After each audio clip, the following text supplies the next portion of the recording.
Liber, këta ishin Imagine Dragon, sapo I dëgjuat në program, por në fundjavë ishte një aktivitet interesant I sluj që thanë se kanë ardhur shumë personalitetet cilët janë nga fushat ndryshme. Na flasi vetëm pas pak Mirela Sula. Dhe na thanë që ka ardhur njëri që I di gjitha. Si di gjitha? Ja më po të shpjegoj.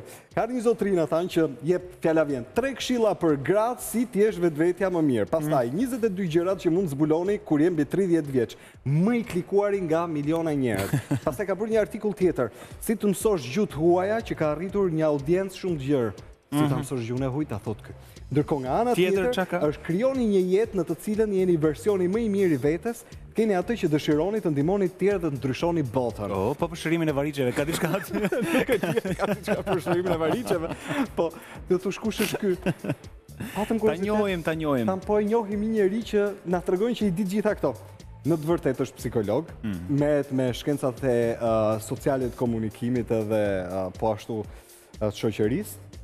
Është trajner, është nga këto gurut që japin këto fjalimet që ju tregojnë se si mund të përballosh një stil jete, qoftë edhe si ishte kjo 3 këshilla për gratë si ti jesh vetvetja më e mirë. Po ju prezantojmë zonja dhe zotri Mateusz Grzesiak. So, I'm right with your name. Morning. Faleminderit ti. Mirëmëngjes Mateusz.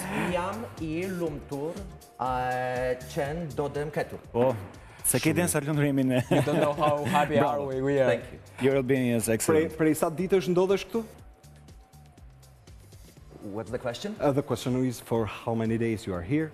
3 days. 3 ditë. Kam 3 ditë këtu. Dhe a ke ti një percepcion për ne si duken shqiptarët ty në 3 ditë? Me një vështrim të parë ose me kaq pak ditë sa ke këtu? It's about contrast. Ka të bëjë me kontrast. Italian, ju keni italian, arkitekturë italiane, Ottoman architecture, me arkitekturë otomane edhe arkitekturë socialiste. Keni një mentalitet që është duke ndryshuar. Keni njerëz të cilët janë shumë mendje hapur. Por keni dhe njerëz të cilët janë më tradicional dhe janë më të lidhur me kanunin. Edhe është një mix fantastik. Është një vend shumë I bukur për të qenë në këtë çast, sepse Shqipëria është duke u zgjuar. Kjo është ajo që duke parë nga ana mendore, mendësisë dhe ekonomisë. A di që është gjithmonë interesante, jo se ka një peshë shumë të rëndësishme opinionit huajve, por është interesante gjithmonë për këndvështrimin që kanë. Kështu që ne kemi këtë dëshirën kështu, ti dëgjojmë një herë çfarë mendojnë. Ti pyesim. Sikundër, pyetja që më vjen organikisht është pasi ne lexuam një pjesë të bios tuaj personale. Ju keni domethënë keni fjalime, shkrime, referate të cilat janë nga më të ndryshmet, po mbi të gjitha përpiqen që t'i flasim shoqërisë. Si ka mundësi që I di gjitha, ose përpiqesh të flasësh për gjitha, se njeriu fokusohet diku. Can we have it translated into English? Ne me iden që se ishte gjithë këtë pyetje e gjatë, me iden që ishte përkthyer deri tani. This is not that good, but I'm working on it, I promise. Okej. E përsisim edhe një herë që të ketë mundësi dhe përkthyesit. Ideja është kjo, si ka mundësi ne përmendëm shumë tema. Ti Mateusz je ekspert në shumë tema. Pse të përhapesh në gjithë ato tema që janë impenjative, ndërkohë që mund të fokusohesh vetëm tek njëra? Pse është nevoja ndonjëherë që të fillosh të studiosh, të lumtohesh dhe të përhapesh në gjithë ato tema që janë ndryshme nga njëra tjetra? All right. Translation please because I'm not doing the translation. Prap nuk kemi. Okej. Këtu është problemi. Megjithatë, mbetemi pak derisa të rregullojmë përkthimin sepse unë besoj që teknike. Besoj që kështu nuk mund të vazhdojmë. Duke mbetur tek dhe nëse fusim Mirela Sulën këtë pikë është një nga aktivitetet që e ka sjell edhe Mateusin në Tiranë, është aktiviteti me 200 ftuar nga gjithë bota për treguar sekretet e suksesit. Mirëmëngjes Mirela. Mirëmëngjes.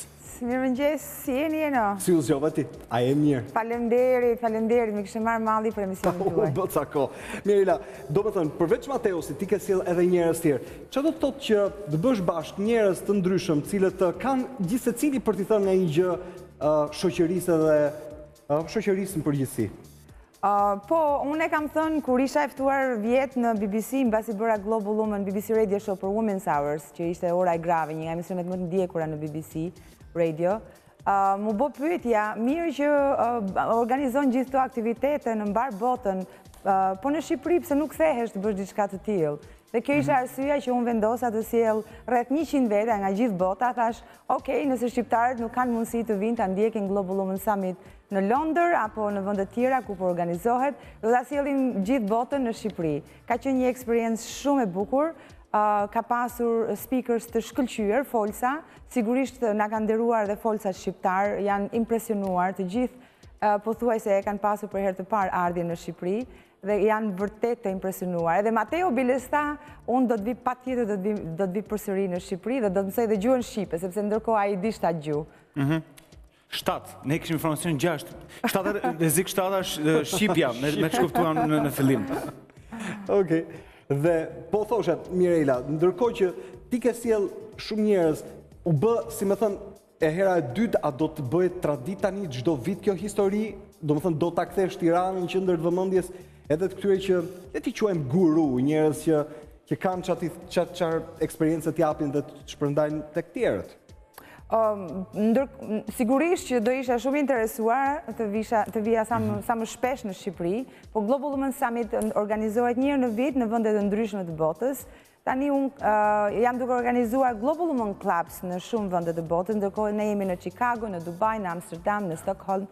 Në Paris do shkojmë me 24 Qershor, sigurisht kam marrë edhe folse nga Shqipëria dhe prandaj kam ardhur që të jap mundësinë, sidomos grave shqiptare, të fillojnë të mendojnë që pavarësisht ku jetojnë, tani bota është lehtësisht e aksesueshme, mund të gjithë çfarë ne kemi nevojë është një kompjuter dhe sigurisht të dim anglishten.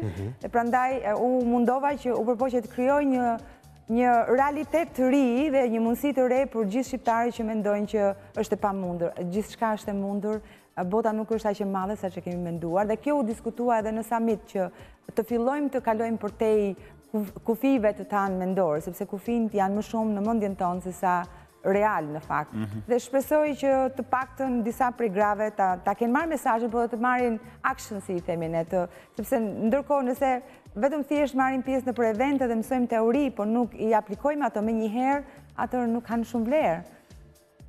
A kuptoj, Mirela, edhe rikthehemi tani tek Mateus, është ajo që po të pyesja. Domethënë, ti flet për shumë çka dhe ajo që na bëri përshtypje është janë disa fusha. Yes. Si kam më në fund, si ka mundësi që i di gjitha? Se njeriu e gjen një fokus. Ne kemi një mentalitet që duhet të studiojmë diçka, do të bëjmë atë gjën për gjatë gjithë jetës tonë. Por ju do të jeni multidisiplinar. Për të qenë një lumtur dhe i suksesshëm do të dini një vimër marketingu për të martuar. Kjo martesa ka të bëjë me marketingun. Do të dini pak për shkencë, për ta bindur atë personin. Duhet të dini pastaj matematikë për të organizuar kohën, pra ju do të dini shumë gjëra dhe për të bërë gjëra të ndryshme për të qenë të suksesshëm. Një nuk mjafton. Okej. Ndërkohë, Mirela po më tregonte pak më parë për çështjen e anglishtes. Ju thoni se, dhe sidomos edhe leksioni që si të mësohet një gjuhë huaj pas ka arritur një audiencë jashtëzakonshme online kur keni hedhur materialin. Ne shqiptarëve përgjithsisht na thonë që jemi shumë poliglot, i kapim me një herë gjuhët e huaja. Në një kohë kur gjithë secili përpiqet në 1000 forma ta mësojë një gjuhë huaj. Pse duhet ishte i rëndësishëm një leksioni juaj për këtë, si të mësosh një gjuhë huaj? Sepse ju do të keni një sistem që se si të mësoni atë gjuhë, një metodologji. Unë po jap një shembull. Le të bëjmë një eksperiment. Ju flisni spanjisht? Despacito, poquito. Le të bëjmë një eksperiment. Eso es una situación interesante. En este momento, señor inteligente y señor atractivo se comunican con el doctor Mateusz Grzesiak. Español no es complicado.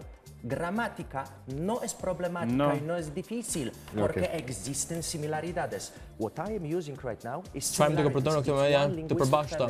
Është një gjuhë lingvistike, edhe gjë shumë e përafërt, pra mund të bëni lidhjet. Në moment të kthehemi përgjigje, si jeni tu Mateus? Televizores? Nuk kono shamos la lingua. Kono televizoret. Si t'ja themi spanjisht që kemi mësu italisht nga televizor. No sito. Mua më intereson shumë kjo pjesa që është ndër më të klikuarat në web. Janë 22 gjërat që zbulon kur jem mbi 30 vjeç. Meqense ne le të themi që jemi vërdall kësaj moshe, cilat janë na thuaj disa para se ne të klikojmë për shembull në web. Cilat mund të jenë disa nga gjërat interesante që ne zbulojmë kur jemi mbi 30 vjeç? Që janë kështu jetë ndryshuese le të themi që ti i ke zbuluar dhe do i ndan me njerëzit në përgjithësi në botë. Nuk do t'i nuk është nevojshme t'i vërtetoni asgjë askujt sepse ju jeni dikush tashmë. Megjithatë jeni të ri dhe keni shumë energji. Por jeni edhe pak më të zgjuar se kur ishit në të 20-tat. Dhe treta, ju nuk keni shumë raki. Sepse në vënë edhe keni shqetësime. Ai bie dakord e ka përjetuar këtë gjë. E katërta, ju e krijoni veten. Ju mendoni për të punuar me ekuilibrin, jeni profesionist, do të keni një familje, pra në mënyrë inteligjente ju mendoni për të ardhmen. Të gjitha këto këshilla vijnë nga eksperiencë personale apo nga një formë studimore edhe si shkencëtar në pjesën e sociologjisë dhe psikologjisë? Unë lidh të gjëra sepse nuk mund të keni njërin pa tjetrën. Kur bëhesh guru, atëherë do të keni një eksperiencë e cila është personale dhe më pas e krijon atë për njerëzit. Edhe kështu i flas njerëzve. Megjithatë Mirela, kthehemi tek Mirela Sula. Pse do duhet që përgjithsisht audiencat e gjëra të ndjekin këto lloj fjalimesh apo të ndajnë me këtë kategori njerëzish të cilët ti u përpoqe të sjellësh në Tiranë eksperiencat e tyre personale ose në të kundërt ti dedikojnë kohën për t'i dëgjuar. Për çfarë arsye? Faleminderit që e bëre këtë pyetje sepse realisht është shumë e rëndësishme. Nëse ka një gjë të vetme që mungon në Shqipëri, diçka që masivisht është e përhapur në gjithë botën, ato janë evente si këto. Që ndryshe janë për të inkurajuar njerëzit që tashmë ka ardhur koha që të krijojnë një buxhet, siç ka një buxhet për ushqimin çdo ditë, të krijojnë një buxhet për ushqimin e tyre mendor. Çfarë dua të them me ushqim mendor? Njerëzit kanë nevojë të dalin të hapin mendjen dhe të mësojnë nga njëri tjetri, sepse secili ka një bankë mendore që mund ta shkëmbejë me njëri tjetrin. Dhe kjo gjë mund të arrihet vetëm duke marrë pjesë në aktivitete si këto, duke takuar njerëz, duke bërë networking. Është një shprehje shumë e famshme që të gjithë e përmendin sidomos në Angli, your network is your net worth. Unë kam qenë duke punuar me disa prej grave dhe kur i thoja që është shumë e rëndësishme që ju të krijoni your database, listën tuaj të njerëzve, të kontakteve, po për çfarë na duhet? Ajo është gjithë rëndësia, sepse sa më shumë njerëz që ne të njohim dhe këta njerëz të jenë pjesë e fushës tonë të aktiviteteve, veprimtarisë tonë, e profesionit tonë, atëherë aty është biznesi dhe nuk ka nevojë që ne të ankohemi që nuk kemi një punë, po të krijojmë punë vetes duke marrë pjesë në këto evente. Mirela, ne si shqiptar nuk është se frymëzohemi nga njëri tjetri apo nga eksperjenca e tjerëve, nuk e kemi në kulturën tonë të menduarit, të jetuarit që historia e dikujt që mund të jetë afër apo larg nesh, mund të jetë burim frymëzimi për ne në mënyrë që ndoshta të mësojmë nga gabimet apo edhe nga gjërat e mira që njerëzit e tjerë kanë bërë. Po shumë nga ana psikologjike. Është shumë e vërtetë sepse të jemi sinqert edhe ndoshta edhe ju jeni dakord që ndonjëherë ne shqiptarët mendojmë që i dinë të gjitha, edhe sidomos nuk e kemi shumë për zemër të mësojmë nga njëri tjetri, duhet kemi një lloj tendence të dalim nëpër botë dhe të shohim. Dhe kjo është një gjë e mirë, absolutisht, ne të gjithë kemi nevojë që të shohim përvoja dhe jashtë nesh. Por pikë së pari është gjithashtu e rëndësishme të njohim veten, të njohim komshiun, të njohim rreth rrotull komunitetin ton, pikë së pari, dhe të aplikojmë sa mundemi me burimet tona që kemi aty ku jemi, dhe të fillojmë aty ku jemi, se shumë njerëz presin që të jenë gati, por nëse ne presim që të jemi gati, s'kemi për të qenë asnjëherë gati. Që është shumë e rëndësishme që ne ta kapim atë moment, ta use momentum, i themi ndryshe. Ta përdorim. Tamam, edhe të fillojmë në çdo moment të përdorim të gjitha burimet tona të brendshme, të jashtme, familjare, të komunitetit, çdo gjë. Mirë, Mirela, të falenderoj, të uroj ditë mbar. Faleminderit. Gjithë mirë. Edhe kam dhe një pyetje të fundit, kjo është last one, Mateusz. Ti ke shkruar 3 këshilla për gratë si t'jesh vetvetja. Ti ma shpjego si i di një burr se si t'jetë vetvetja një grua. Çudi e madhe kjo histori. Because men sepse meshkujt kanë përvoja të cilat janë kryesisht ndryshme nga ato të femrave. Funksioni i grave, truri i grave funksionon ndryshe edhe i percepton gjëra ndryshe, sepse roli i mashkullit është i fuqishëm dhe mbështetës, ndërkohë femrat jetë më feministe. Edhe kur të kemi këtë përbashkëta mund t'i flasim femrave dhe t'i themi se si është të jesh mashkull, kështu që të jesh mashkull dhe femër që janë njerëzore dhe të kuptoni maskulin dhe femininiteti. Dhe një femër do ta kishte, ose kur ti flet, një femër e kupton dhe thot, "Okej, me këshillat e tua do jem vetvetja." Më mirë. Faleminderit. Of course you can. Po sigurisht. Ju duhet ta krijoni veten. Por përpara se ta bëni këtë, ju jeni produkt i kulturës, i familjes, i idealeve të prindërve. Po kur ju filloni të krijoni veten, atëherë bëni ai që doni ju edhe bëni vetvetja.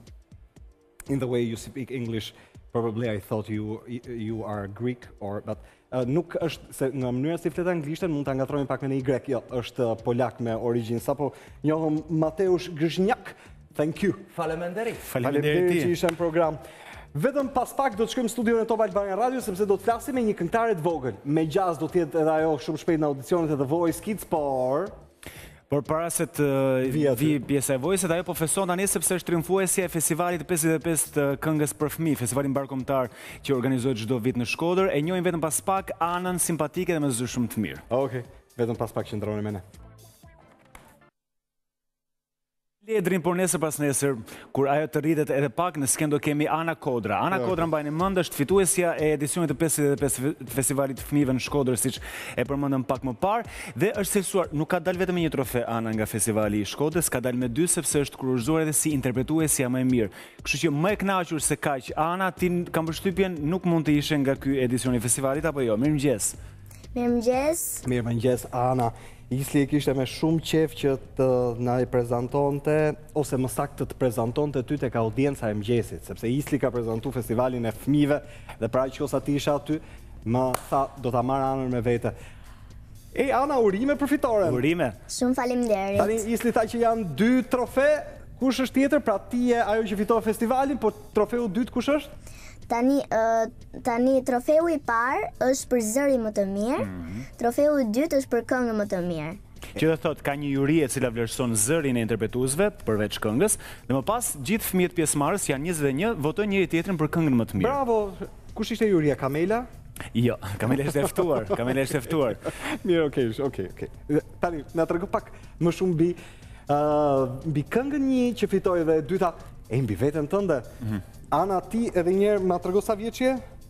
Unë sapo kam mbushur 10 vjeç. Bukur, dhe studion në shkollë muzike, apo nuk e lidhje fare me muzikën, vetëm këndon për qefin tënd? Jo, nuk është e vërtet. Jam tek shkolla artistike, liceu artistik Jordan Mesja. Pra ti je liceu, shishi. Por, qa vegle? Për piano. Pra.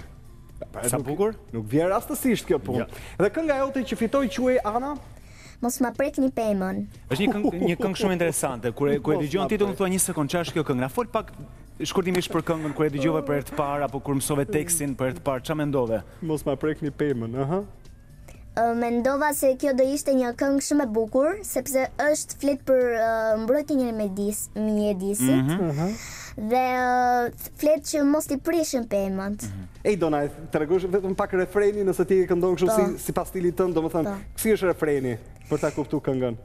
Sa herë rrugës kaloj, sa herë kthem në shtëpi, pemën e përshafoj, e përkthen me dashuri, mos ma preng jo, se unë nuk do ju lejoj ta dini, pemën qajnë, si fëmijët janë një lloj, janë një lloj. Bravo, dhe unë besoj që një njeri që e do natyrën, kështu e gërsisht i ikën mendja kur ja prekin pemën, por festivali i fëmijëve është një rrugë shumë e mirë për ta nxjerr pak veten kështu në publik.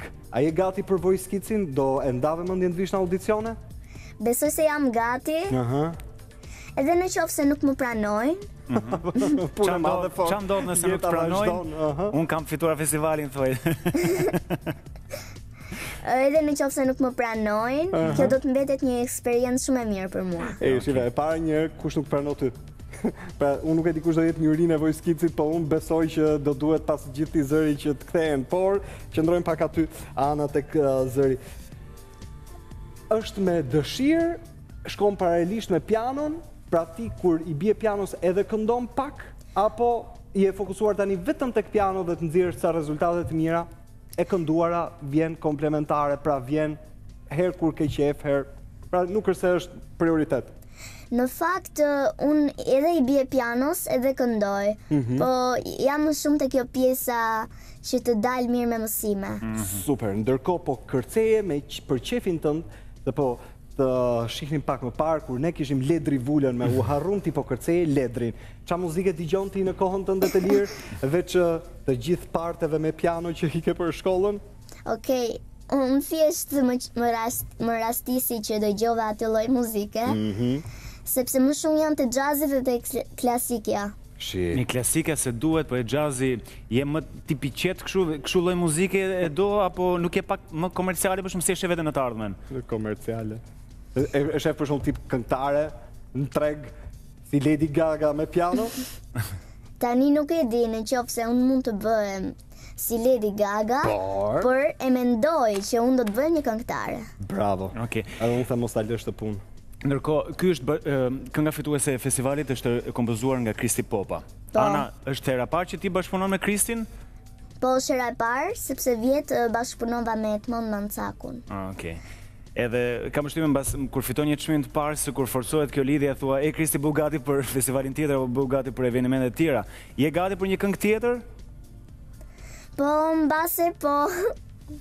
Që unë nuk e di, kam përshtypjen që media publike që i ka dhënë suport festivalit tuaj, do duhet ty, Ana, të do qoj në festivalin Europian të fëmijëve. Do shkoj? Si që është ky festivali i fund vitit, që organizon media publike, besoj që si që qojnë atë në Eurovision, duhet qoj dhe ty të Eurovisionit vegjilve. Ta kanë premtu, besoj. Po mirë, kanë nxjerrë disa portale këtë gjë, po nuk e di nëse dalë. Nuk ka zgjedhje zyrtare ende? Dëgjoj, me që ti do shkosh tani te media publike, shko kërkoja, Ana, mos ki turp fare, zërin e ketë mirë, mund ta përfaqësosh Shqipërinë në mënyrë dinjitoze. Ne po të lëm tani se ke punë tjera, faleminderit që erdhe, po jepi. Mundem të falenderoj disa persona? Vetëm mos jenë ata që japin para tip sponsorash. Pastaj mami, babin, gjyshin përfshirë dhe islin si prezantues festivali, mund t'i falenderosh. Okej, tani së pari falenderoj shkollën time që më mbështet gjithmonë. Okej. Falenderoj Kristi Popën, profesor Kristi Popën. Profesor Jorgo Papingjin, Kujtim Alin, me qenë se mori nderin që të jetë mjeshtër i madh, është jo titulli vogël. Falenderoj fëmijët e festivalit, korin që gjithmonë mundohej për ne, dhe falenderoj mamin e babin. Okej, Ana, shumë suksese. Faleminderit, Ana, kalofsh mirë. Ti keni falenderim për festivalin? Unë falenderoj vetëm fëmijët, përveç se stafit që ishte shumë mirë, vetëm fëmijët ishin shumë të mirë dhe u kënaqja këtë fundjavë. Prej gati 3 ditësh po qarkullon reagimi i Flutura Açkës. Shkrimtarja e njohur ka thënë mos më çani drasat se këtu ka falimentuar çdo gjë. Edhe gazetat e kanë shkruar. Po jo vetëm për çështje të një revolte të brendshme që ndodh këtu, por nga ana tjetër pastaj edhe për na treguar mbi një roman të ri, që është një histori dashurie midis një djalë e një vajze me diferencë moshe, qëndroni me ne, sepse vetëm pas pak vjen Flutura Açka. Flutura Açka është me ne, po natyrisht kur ka një revolt personale, vetëm për ta sqaruar këtë që ishte përfunduar sot për gazeta. Se të kishin cituar gjithë me këtë mos më çani drasat, unë e di si është ky vend. Ti vazhdimisht ikën e vjen në këtë vend. Çfarë problemi ka? Jo, në fakt ishte një status i thjeshtë, unë përgjithësi nuk shkruaj më shkrimet e gjata. Ato që mendoj, një çështje e ditës, është një status Facebook, kur unë thjesht them fund fare, mendova ti bie më shkurt, ti më drejt për drejt me më shqip, me disa personazhe që përgjithësi janë anonim dhe hyjnë vetëm për të fyer, që s'kan lidhje me miqtë e mi fare. Edhe thash thjesht i bëra një statement që unë nuk jam njeri që merrem me politikën, por nuk jam njeri politik. Kjo është dallimi i madh. Prandaj thash mos ka ardhur koha të më shihmos. Pikën. Sidomos për fushat. Të bësh një akuz të tillë, kur unë nuk kam lidhje fare me fushatën, do të thotë që jo, faleminderit. Pikën e vjen vazhdimisht në këtë vend, si po duket. Çfarë vektorësh jemi? Janë dy gjëra që nuk mund t'i krahasosh se janë dekada në mes, sigurisht. Do të vi një ditë që dhe ne do të jemi si Holanda. Sot për sot jemi shumë larg akoma. Kemi bërë sigurisht transformimet mëdha, po çështja është e mentaliteti. Gjithë problemin e kemi te mentaliteti. Këtu duhet fillojë ndryshimi. Këtu nuk ka filluar ndryshimi. Ne rrim nëpër kafenet gjithkohë, nëpër kafenet. Nuk mund të ndryshosh një vend. Po të rish nëpër kafenet. Do të rish në punë, të ndryshosh një vend. Andaj ti thua unë e di si është ky vend. Po. Flutura Açka është... Ja, ku është libri? Është një libër që të rrëshket ndërduar, siç e kuptoni. Flutura Açka është për... Libër revolte, është libër revolte. Është rikthyer në wake up për këtë libër që quhet Sërish dashuri. Është libri i Doris Lessing, noveli i vitit 2007. Edhe përveç faktit që është me njeriu përkthyer në shqip nga Skënderbej Books. Një radhës i saj ka qenë në librat, libri i takon viteve 80, do të thotë 20 vite mbas përvojës së saj të parë. Ne kuptojmë njeriu në linjën e botimeve dhe përkthimeve tuaja. Po, sigurisht. Qëndrojmë pak vetëm tek drama dhe pastaj fillon na e shpjegon Flutura më shumë. Është Sara Durham, një shkrimtare 65 vjeç që jeton në Londër, tashmë prej vitesh një grua e ve, nënë e fëmijësh të rritur, që është duke përgatitur me ekipin e saj të teatrit një dramë të re bazuar në ditar dhe jetët e Julie Verion, një artiste e franceze. Po, thelbësisht ka punën tek Sara. Edhe duke qenë se është duke u marrë me ekipe artistësh, ajo është një grua në fakt e pa fat në dashuri, ndaj pasioni dhe pafatësia e saj do të hedh diku tek një lloj historie joshjeje, disa dekada më pas e rrëmbyer nga magjia e dramës që po shkruan, dhe po ashtu e gjen veten të helmuar nga dashuria ndaj Mbyllit, një aktor i të ri, 28 vjeçar, dhe më vonë ndaj regjisorit të shfaqjes Henry, ndjesi që ndikojnë shumë në jetën e saj dhe gjithë atmosferën e dramës. E di çfarë përfytyrojnë, tipit Sara mund të jetë tamam si film. Sara mund të jetë tipit dama Helen Mirren. Doni ta kapim për shembull Billin, 28 vjeç. Billin imagjinojnë si Jude Law. Regjisorin imagjinojnë çun bukur po ashtu si Tom Hardy. Dhe atë ku po skenari i filmit. Mbaroj. Këto historitë e dashurisë midis një gruaje shumë të madhe në moshë. Pra një grua 65 vjeç që dashurohet me 28 vjeçar, duket sikur është tema perfekte për një libër që të hidhet në tregeteci. Sigurisht. Ishte rasti, ha? Me temën më hot sot në Evropë, ishte fare rasti. Unë isha duke punuar librin, kur doli çështja Macron. Po mirë, atëherë po ja ofroj tamam në kohë lexuesit. S'kishte lidhje me intuitën fare, po thjesht qelloi rastisht që unë isha duke përgatitur librin. Sigurisht që unë i bëj një ftesë lexuesit ta lexojë këtë libër në të dyja nivelet e veta, sepse kjo autore është autore e çuditshme shumë. E kam shpjeguar një herë dhe tek fëmia i 5, kam sjellë fëmijën e 5 tek kësaj autore, kam sjellë Vera Pararsirës, kjo është vepra e tretë që kam sjellë. Mund ta lexosh si një histori thjesht, si një histori të një gruaje, fare të rëndomt, që është një histori shumë e bukur, por mund ta lexosh edhe në kuptimin vertikal të çështjes. Çfarë shkruan të rreshtat e bardha Doris Lessing. Është gjithmonë ka dy nivele të ndryshme të cilat varet se çfarë preferon lexuesi. Prandaj që ka një lexues që ka nevojë për më thellësi, lexon në planin vertikal, ka një lexues tjetër që ka lexon thjesht si një histori dashurie. Kjo është një histori e bukur dashurie. Jo tamam dashurie, sepse nuk shkon një grua 65 vjeçare, që për të arritur në një gjë që mund të jetë në lloj fiksimi, obsesioni i çuditshëm. Ka dhe ajo po themi skrupujt, unë po i quaj skrupur, po janë disa borderlines, disa kufi që më shumë janë çështje refleksioni. Që tregon që ka pak vështirësi. Janë më shumë rikthimi i një ndjeshmërie që duket sikur e ka braktisur. A e ka braktisur vërtet? Kjo është gjithë pyetja që ngre Doris Lessing. A e ka braktisur sentimenti, jo vetëm sentimenti, po them erotik, po them edhe një gjë më e thellë, A e ka braktisur një grua 65 vjeçare? A është një grua deri në vdekje, një grua e vërtetë që me të gjithë sentimentin e saj? Kjo është pyetja që ngre Doris Lessing. Po na jepet ide se ku një 65 vjeçare për shembull do të ketë pamundur deri në fund që ta zhvilloj dashurinë e saj. Unë ta zbuloj, por di që ky libër është një nebulozë, po them, është një nebulozë, ndjeshmërie. Duke lexuar disa përshtypje të lexuesve, natyrisht në anglisht të Doris Lessing, shumë thonë që duke e njohur, ajo është për Sara pra në të rritë e vet, për mënyrën se si e kalon sa procese jete është pak Doris Lessing aty brenda. Është pak a shumë libër autobiografik, po të mendosh që Doris Lessing ka qenë edhe playwright, ka qenë edhe dramaturge. Po të mendosh, aty është fjala për një dramaturg, për një shkrimtare dramaturge që shkruan një dramë bazuar në editaret e një gruaje shumë të njohur në fillim të shekullit kaluar dhe ndikuar sigurisht nga kjo dashuri. Më e bukur është sepse aty gjen elemente, mendosh për vitin kur është shkruar, në kohën që është hedhur ky libër në treg, ti gjen element që janë në kohën kur janë shkruar, duke folur për dashurinë homoseksuale, duke folur për dashurinë të themi të dashurosh një të vdekur, siç ndodh njëri nga personazhet që dashuron këtë Gjuli Varion. Kush do ta besonte? Në kohën që është hedhur ky libër, të japësh të tilla, mendoj të tilla dimensione të dashurisë, pothuajse gati të pa eksploruar me letërsi, do thotë që kjo grua ka parashikuar shumë herë gjëra që me nuhatje.